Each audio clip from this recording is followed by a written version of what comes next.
Hello, Outstanding Summit students. Mr. McKee here, and I want to talk about the energy changes PhET that you did recently. Again, I'm not going to go over all the answers on the worksheet, but I am going to walk you through the lab so that you understand that, and that should give you enough information to be able to answer those questions. And as always, I'll post a key on the calendar. And of course, reach out if you have any additional questions after watching this. So we're going to go to the systems part of it, just like you did in your assignment. And we're going to get this bicyclist going here. So that's the first thing to notice, is that the energy is really going to start with the bicycler, and I'm going to click my energy symbols boxes here. And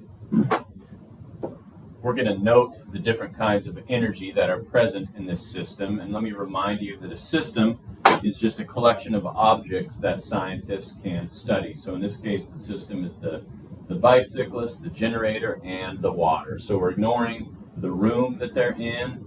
We're also kind of ignoring anything beyond that, okay? Any smaller things that don't appear in this diagram, we're just focusing on what is visible here in this kind of simplified system. So let's get our bicyclist going over here. And watch as they pedal, and notice that the energy is leaving their body, and it's in chemical energy form within the bicyclist's body. Notice that they're getting tired there.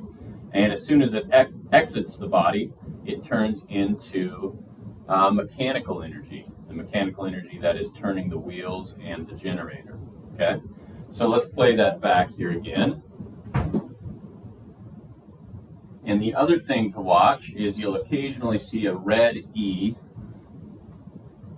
leave the bicyclist. And what that is heat that is lost from the moving wheels of the bike. We might also see some heat that is lost from the bicyclist because they're going to sweat, and heat is going to be carried away with the evaporating sweat. And at this point, you'll notice that the bicyclist has stopped pedaling because they are out of energy. So we can feed this poor person here, and now they've got more chemical energy from the food, and it leaves the bicyclist as mechanical energy. And then we see over here that it goes into the generator, and in the generator that mechanical energy gets converted from mechanical energy into electrical energy, which is the blue form here. Okay, and you can get more detailed about the mechanics of a generator. It's a bit more complicated than that, but not too much more actually. It's a fairly simple thing how a generator works. Okay, so let's keep this going here and feed our bicyclist. So the energy leaves the bicyclist as mechanical energy, gets transformed into electrical energy, and then watch what happens when it gets into the water tank here. You'll notice it turns red, because that electricity is getting converted into thermal energy, also known as heat energy. And it's heating up the water. And we have all those accumulating E's in there as the water heats. And you'll notice that eventually those red E's get carried off into the air because the water is evaporating. And that's what happens. It looks like it might even be boiling. It's kind of hard to tell from the diagram. But boiling and evaporating are very similar processes.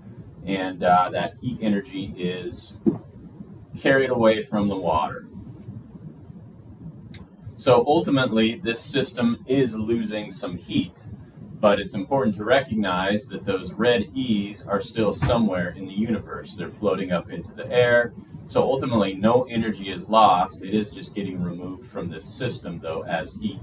And that's what often happens in nature, in ecosystems, for instance. Is heat might get lost to the ecosystem, but it's still going to be there in the universe somewhere, okay? So the first law of thermodynamics is not violated by this scenario. We're seeing energy changing forms, but we're not actually seeing energy lost to the universe, although we are seeing energy lost to this system. And to keep this biker going here, we are going to have to continue to put energy into the system. We're going to have to keep feeding our bicyclist.